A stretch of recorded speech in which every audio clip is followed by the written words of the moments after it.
ஒரு simple night vlog தான் share பண்ணியிருக்கிறேன். ஒரு 7 மணி போல தான் விலாக் எடுக்கவே ஸ்டார்ட் பண்ணேன். மார்னிங்கே மீன் எடுத்து குக் பண்ணதுனால, காலையில இதோட சமையல் வேலையெல்லாம் முடிஞ்சிச்சு. மதியானம் சூடா சாதமும், மீனை வறுக்க மட்டும் செஞ்சாச்சு. நைட்டுக்குமே வந்து இருக்கிற கொஞ்சம் மீன் குழம்போட மீன் வறுவல் ஒரு 5 பீஸ் இருக்குது. அதனால் அதோட வந்து இட்லி மட்டும்தான் ஊற்ற போகிறேன். ஸோ நைட்டு டின்னர் வேலையும் பெருசாக இல்லை. யூசுவலாக நாங்கள் அடிக்கடி எடுக்கிறது வந்து சீலா, அதை விட்டால் நெத்திலி எடுப்போம். இன்றைக்கி வந்து சீலா, நெத்திலி இந்த மாதிரி எதுவும் கிடைக்கல. மீன்பிடி தடைக்காலம்னா சில மீன்கள் வந்து நம்மளுக்கு கிடைக்காது. ஒரு பர்டிகுலர் மீன் மட்டும் தான் கிடைக்கும். இன்றைக்கி நாங்கள் எடுத்த மீன் வந்து விலா மீன். விலா மீன் டேஸ்ட்டுமே நல்லா தான் இருந்துச்சு. எப்பவும் போல் ஃப்ரைக்கு ஆட் பண்ணது மிளகாய்த்தூள், மஞ்சள் தூள், மிளகுத்தூள், தேவையான அளவு உப்பு போட்டு தண்ணி ஊற்றி நல்லா பிசைஞ்சிட்டு மீனெல்லாம் பெரட்டி எடுத்துட்டேன். அதுக்கப்புறம் 1 ஹவர் கழித்து தான் வந்து ஃப்ரை பண்ணி எடுத்தேன். மதியானம் வறுத்தது போக மீதம் ஒரு 5 பீஸ் இருந்துச்சு.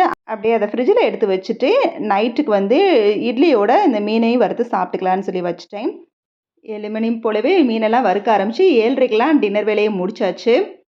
டின்னர் வேலையெல்லாம் முடிச்சதுக்கப்புறமா நேற்று வந்து ஷாப்பிங் போனப்போ, அதாவது இப்போ சம்மர் ஸ்பெஷல்னு சொல்லி நிறைய கடைகளில் பர்டிகுலர் அமௌண்ட்டுக்கு மேலே பர்ச்சேஸ் பண்ணால் கிஃப்ட் இருக்குதுன்னு சொல்கிறாங்க. அந்த மாதிரி நேற்று நாங்கள் ஷாப் பண்ண கடையிலையும் வந்து 1000க்கு மேலே எடுத்தாலே ஒரு சில கிஃப்ட் வந்து கொடுக்குறோம். 1000 நாங்கள் வந்து 2000 மேலே எடுத்ததுனால எங்களுக்கு ஒரு இட்லி காம்போ பேக் தான் கிடச்சிச்சு. அந்த இதில் ஒரு 3 இட்லி பிளேட்டு, ஒரு இடியாப்பம் பிளேட்டு, ஒரு மினி இட்லி பிளேட்டுன்னு இருந்துச்சு. அதை தான் ஓப்பன் பண்ணி பார்த்துக்கிட்டு இருந்தேன். டைமண்டு பிராண்டுன்னு சொல்லி இருந்துச்சு. ஸோ எந்த ஒரு கிச்சன் யூஸ் பண்ணுற பொருள்னாலுமே வாஷ் பண்ணிட்டு தான் யூஸ் பண்ணணும். ஸோ அதையும் வந்து கையோட வாஷ் பண்ணிக்கலாம்னு சொல்லி அதை தான் ஓப்பன் பண்ணி பார்த்துட்டு இருந்தேன். அதை ஓப்பன் பண்ணி பார்த்துட்டு இருக்கிற பாத்திரத்தெல்லாம் வாஷ் பண்ணி வச்சுட்டு கிச்சன் கவுண்டர் டாப்பெல்லாம் ஃபுல்லாக வந்து க்ளீன் பண்ணி வச்சுட்டேன். எப்போவும் வந்து நான் யூஸ் பண்ணுற விம் லிக்விட், அதோட கொஞ்சம் உப்பு போட்டு தண்ணி கலந்து ஒரு லிக்விட் ப்ரிப்பேர் பண்ணி அதை வச்சு ஃபுல்லாக கவுண்டர் டாப் ஃபுல்லாக க்ளீன் பண்ணி வச்சுட்டு தூங்க போயிட்டேன். நைட்டு வந்து பெருசாக வந்து வேறு மார்னிங் ப்ரிப்பரேஷனுக்கு ப்ரீ பிளான் எதுவுமே பண்ணியும் வைக்கல. அதனால் இன்றைக்கி ரொம்பவே நைட்டு வந்து சிம்பிளாக தான் வந்து ஒர்க்கெல்லாம் போச்சு. இந்த வெயிலுக்காகவே கிச்சனுக்குள்ளே அதிக நேரம் இருக்கவும் முடிய மாட்டேங்குது. ஸோ ப்ரீ பிளான் பண்ணுற ஐடியா கூட எனக்கு வந்து இன்றைக்கி இல்லாமல் போச்சு. அதனாலே வந்து வேகமாக வந்து கிச்சன் வேலைகள்லாம் முடிச்சுட்டு கிச்சனை விட்டு வெளியில் போயாச்சு. அடிக்கிற வெயிலுக்கு அப்பப்போ வந்து ஃபேன் காற்றை வாங்கிட்டு தான் வந்து கிச்சனுக்குள்ளே வேலை பார்க்குற மாதிரியே இருக்குது. மீன் குழம்பு பழசு ஆக தான் நல்லா இருக்கும்னே சொல்லுவாங்க. அதனால் வந்து நான் மார்னிங் வச்சது வந்து இன்னைக்கு நைட் ஆகிறப்ப இன்னும் கொஞ்சம் டேஸ்ட் கொடுத்துச்சு. அதனால் திருப்தியாகவே வந்து இட்லி, மீன் குழம்பு, மீன் வறுவலோட நைட் டின்னரை வந்து முடிச்சாச்சு. டின்னர் முடிச்சதுக்கப்புறமா நான் அடுத்தடுத்து செஞ்ச வேலைகளை வந்து ஷேர் பண்ணிக்கிட்டே வந்து இந்த வீடியோக்கான டாப்பிக்கையும் வந்து பார்க்கலாம். அதாவது லைஃப்பில் வந்து பீஸ்ஃபுல்ங்கிறது நிறைய விஷயத்தால் வந்து போகுது. அதுலேயும் நிறைய நேரம் வந்து நம்மளோட நிம்மதியை கெடுத்துக்கிற மாதிரி தேவையில்லாத விஷயங்களை வந்து நினைக்கிறது. அதாவது அதிகமாக வந்து சில நேரம் வந்து நம்மள நிறைய பேர் திங்க் பண்ணுறது வந்து அடுத்தவங்க லைஃபோட நம்ம லைஃப்பை வந்து கம்பேர் பண்ணி பார்க்குறது. எல்லாரோட லைஃப் ஸ்டைலும் ஒரே மாதிரி இருக்காது இல்லையா? ஒவ்வொருத்தங்களும் ஒவ்வொரு மாதிரி வாழ்க்கை முறை இருக்கும். கொஞ்சம் பேர் லக்ஸரியான ரொம்ப ஆடம்பரமான லைஃப்பை லீட் பண்ணிட்டு இருப்பாங்க. சில பேர் வந்து ஒரு மீடியமான லைஃப்பில் வந்து லீட் பண்ணிட்டு இருப்பாங்க. சில பேர் ரொம்பவே வந்து கஷ்டப்பட்டுட்டு இருப்பாங்க. இந்த மாதிரி தான் வாழ்க்கை முறை இருக்கும். ஆனால் நம்மளோட லைஃப் ஸ்டைல் வந்து எப்படி இருக்குதோ அந்த மாதிரி அதுதான் நம்மளுக்கு திருப்தி அப்படிங்கிற மாதிரி நினச்சி வாழ்ந்தால் மட்டும்தான் நம்மளால் நிம்மதியாக இருக்க முடியும். நிறைய பேர் அந்த மாதிரிலாம் திங்க் பண்ணாமல் அடுத்தவங்களை வந்து அதிகமாக கம்பேர் பண்ணுவோம். நம்மளோட ரிலேட்டிவ்ஸாக இருக்கட்டும், ஃப்ரெண்ட்ஸாக இருக்கட்டும், இல்லை பக்கத்தில் இருக்கிற வீட்டுக்காரங்களாக இருக்கட்டும், அவங்கெல்லாம் இந்த மாதிரி ஒரு லைஃப்பை வந்து வாழ்கிறாங்க, சூப்பராக ஜாலியாக வாழ்கிறாங்க, அவங்களோட ட்ரெஸ் எல்லாம் இந்த மாதிரி வியர் பண்ணியிருக்காங்க, அவங்க வீட்டில் இந்த பொருள் இருக்குது, அந்த பொருள் இருக்குது.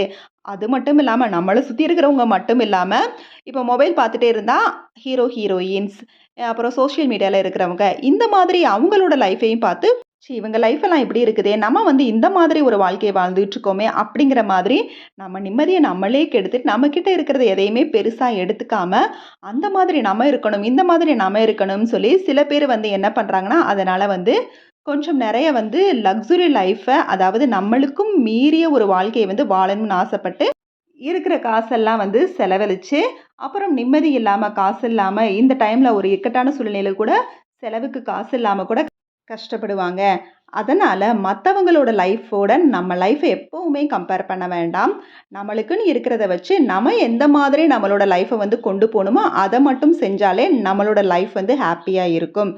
எப்போவுமே செய்கிற தொழிலாகட்டும், போடுற ட்ரெஸ் ஆகட்டும், இல்லை நம்ம சாப்பிட்ற ஃபுட்டாகட்டும், இல்ல நம்ம வீட்ல இருக்க பொருளாகட்டும், இதெல்லாம் வந்து மத்தவங்கள அதாவது நம்மளுக்குன்னு அதிகமான ஒரு லைஃப்ப வந்து வாழ்ந்துட்டு இருப்பாங்கல்ல, அவங்களோட கம்பேர் பண்றதுக்கு பதிலா, நம்மளுக்கு கீழ இருக்கிறவங்க வந்து நம்ம வந்து கம்பேர் பண்ணிட்டோம்னா, நம்மகிட்ட இருக்க எல்லாமே நம்மளுக்கு வந்து பெருசா தான் இருக்கும். ப்ளஸ்ஸா தான் தெரியும். அவங்களுக்கு நம்ம லைஃப் பரவால்ல. நம்மள விட அவங்க வந்து இந்த மாதிரி வந்து கஷ்டப்பட்டுட்டு இருக்காங்களே! இதுக்கு கடவுள் நம்மள இந்த அளவுக்கு வந்து வச்சிருக்கிறாங்களேன்னு சொல்லி, அதுக்காக அது கடவுளுக்கு வந்து தேங்க்ஸ் சொல்லத்தான் செய்யணுமே தவிர, நம்மள விட கொஞ்சம் ஒரு படி மேல இருக்கிறவங்கள பார்த்து, அவங்கலாம் எந்த மாதிரி இருக்காங்க? நம்ம போய் இப்படி இருக்கோமே! கேவலமா இருக்குதே! அந்த மாதிரிலாம் நம்ம திங்க் பண்ண ஆரம்பிச்சுட்டோம்னா, நம்மகிட்ட இருக்கிறது எல்லாத்தையுமே நம்ம இழந்துருவோம். நம்மகிட்ட இருக்கிறது எதுவுமே நம்மளுக்கு பெருசாவும் தெரியாது, ப்ளஸ்ஸாவும் தெரியாது. நம்மள சுத்தி இருக்கிறவங்கள பார்த்து சில விஷயங்கள வந்து நம்மளுக்கு புடிச்சிருக்கும். ஸோ, அத நம்மகிட்ட வாங்க காசு இல்லையே!